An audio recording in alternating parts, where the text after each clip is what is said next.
आज की क्लास में एमएससी फाइनल के सभी विद्यार्थियों का स्वागत है। एनएमआर स्पेक्ट्रोस्कोपी आज का टॉपिक है। तो एनएमआर स्पेक्ट्रोस्कोपी क्या है? मेन ये एक टेक्निक है।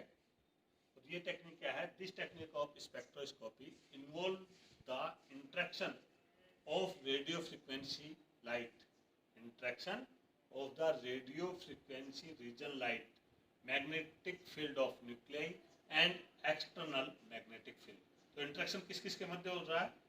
External magnetic field of nuclei and radio frequency region light. जो लाइट है वो कौन सी है? रेडियो फ्रीक्वेंसी रीजन की है।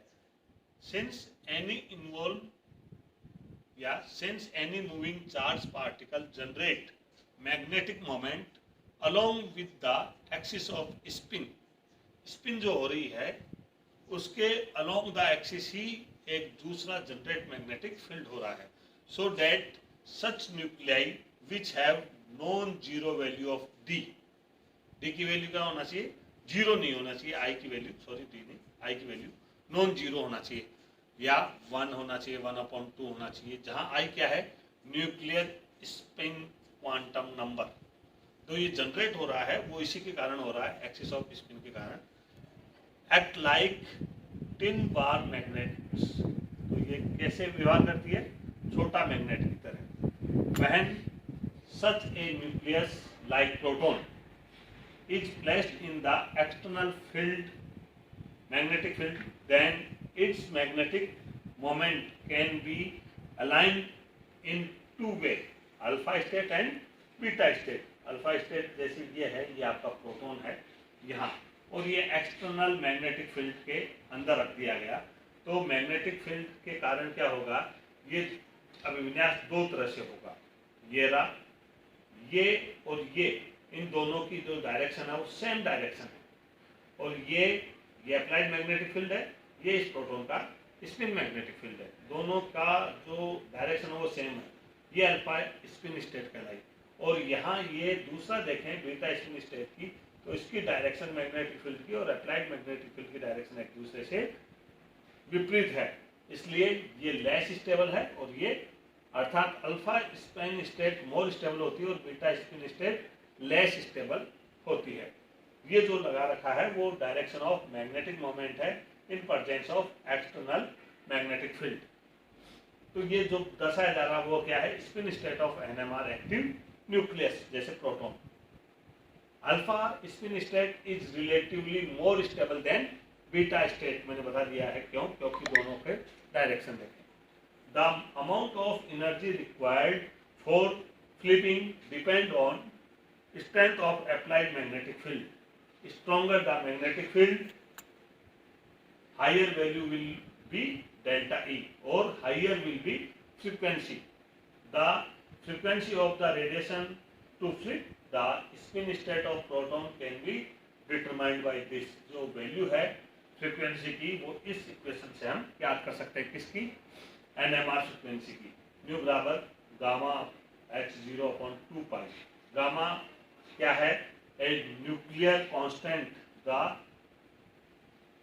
Geomagnetic ratio. न्यू क्या है? Frequency in hertz. एच क्या है? अप्लाइड मैग्नेटिक फील्ड की स्ट्रेंथ, जो कि गॉस में है। और इस गामा का जो वैल्यू होती है प्रोटॉन के लिए वो है 26750, केवल प्रोटॉन के लिए। तो देखें value of nu fall in the radio frequency. Nu क्या है? वही फ्रीक्वेंसी है।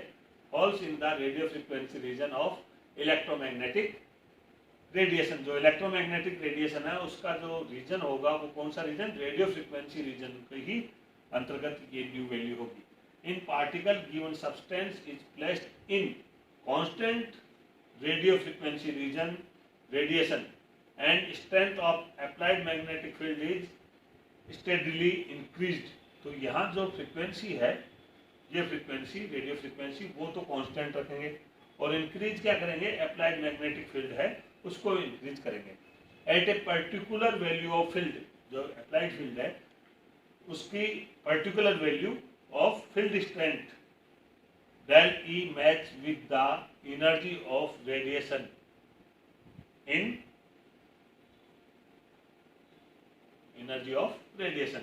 In this condition, energy of radiation absorbed and a signal is observed. Such spectrum is called NMR spectrum. तो NMR स्पेक्ट्रम के बारे में आपने पढ़ा था.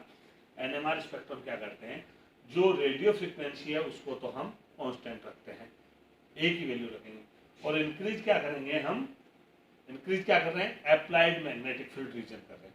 जिस अप्लाइड मैग्नेटिक फील्ड पर मैक्सिमम एब्जॉर्बेंस होगा फ्रीक्वेंसी का, रेडियो फ्रीक्वेंसी का, वो ही सिग्नल NMR स्पेक्ट्रम कहलाएगा, या वहां सिग्नल प्राप्त होगा.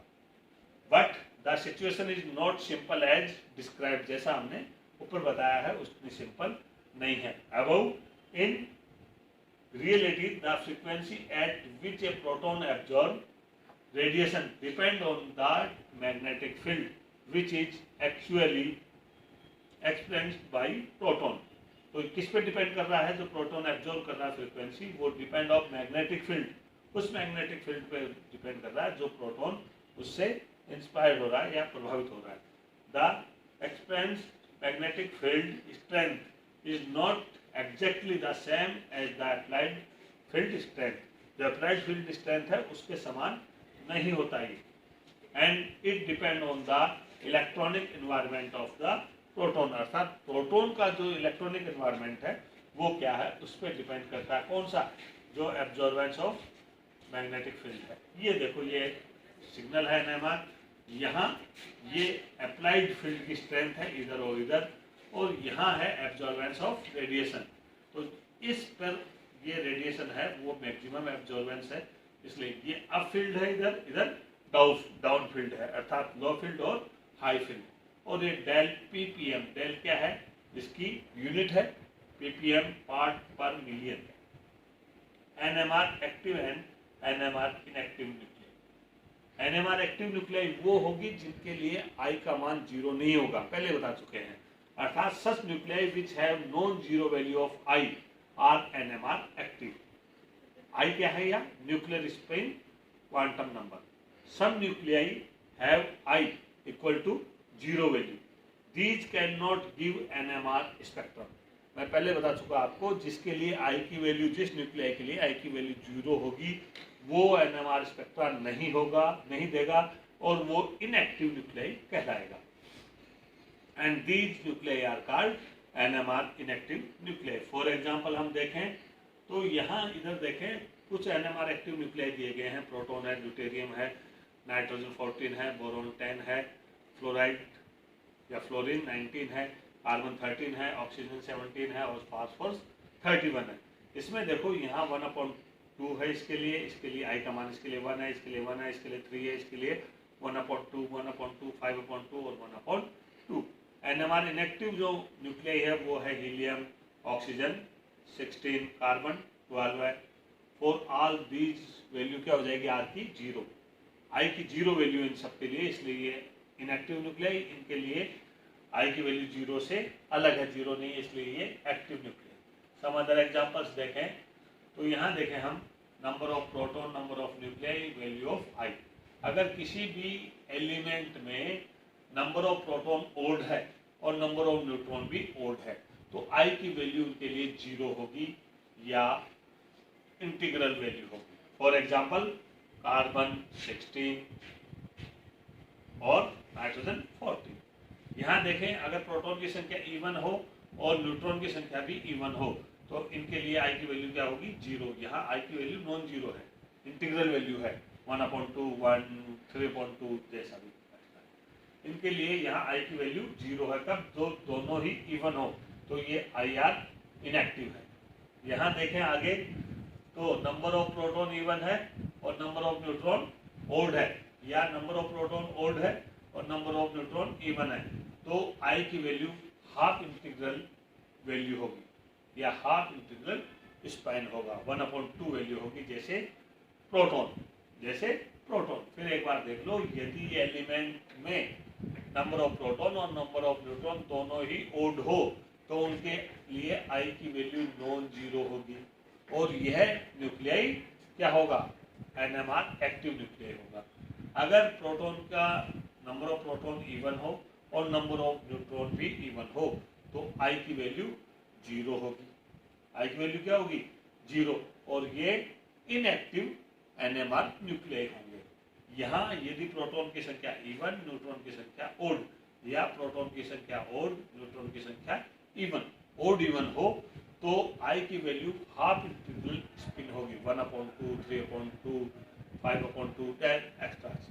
और यहाँ देखें ये सभी न्यूक्लियाई या ऐसे न्यूक्लियस या ऐसे न्यूक्लियाई NMR एक्टिव न्यूक्लियाई होंगे जैसे प्रोटॉन। आज की क्लास में इतना ही, धन्यवाद, थैंक यू।